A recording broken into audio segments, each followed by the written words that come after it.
वेगवेगळ्या प्रकारच्या पत्रकार परिषदा, सभांच्या माध्यमातून भूमिका मांडून माझ्यावर खोटे नाटे आरोप करत आहे। या संदर्भामध्ये मी पहिल्यांदाच हे स्पष्ट करू इच्छितो, अशा प्रकारच्या भेसळीच्या प्रकरणामध्ये माझा कुठलाही संबंध आढळल्यास मी सार्वजनिक जीवनातून निवृत्त व्हायला तयार आहे। नमस्कार, मी दिलीप वळसे पाटील, विधानसभा सदस्य आंबेगाव।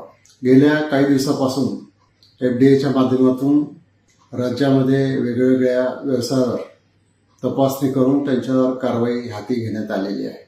आंबेगाव तालुक्यामध्ये सुद्धा दुधाच्या व्यवसायाच्या निमित्तानं काही ठिकाणी एफडीएने चौकशी करून त्याच्याबद्दल कारवाई केलेली आहे। एफडीएची कारवाई अजूनही सुरू आहे। या संदर्भामध्ये माझे काही राजकीय विरोधक जाणून बुजून ज्या गोष्टीशी माझा काही संबंध नाही अशा गोष्टीचं नाव जोडून माझी प्रतिमा मलिन करण्याचा प्रयत्न करत आहे।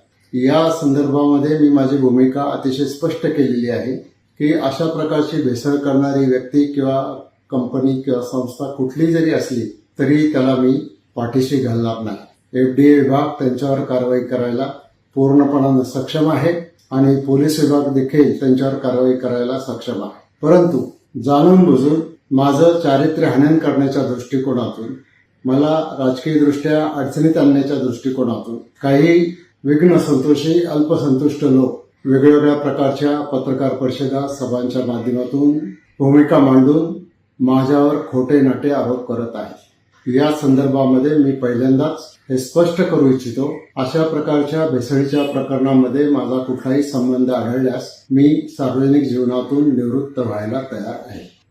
1 मिनिट सुद्धा वाट बघणार नाही।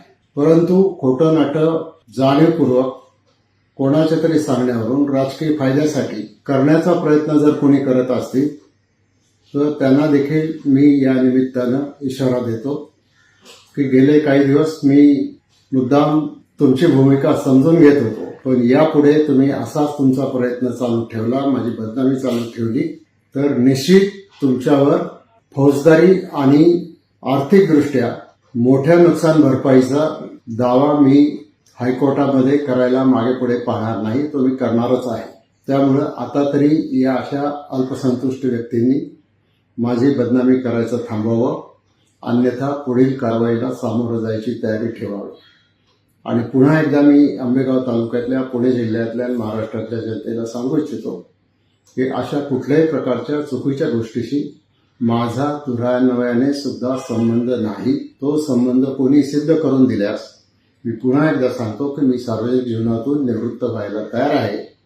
मला असं वाटतं याच्यामधून समाज माध्यमं, YouTube channels, print media, electronic media या सर्वांनी याची नोंद घ्यावी आणि याबाबतची माझी भूमिका ही स्पष्टती जनतेपर्यंत जावी, म्हणूनच आज मी हा व्हिडिओच्या माध्यमातून आपल्याला सर्वांना अतिशय नम्रतेचा संदेश देत आहे। धन्यवाद।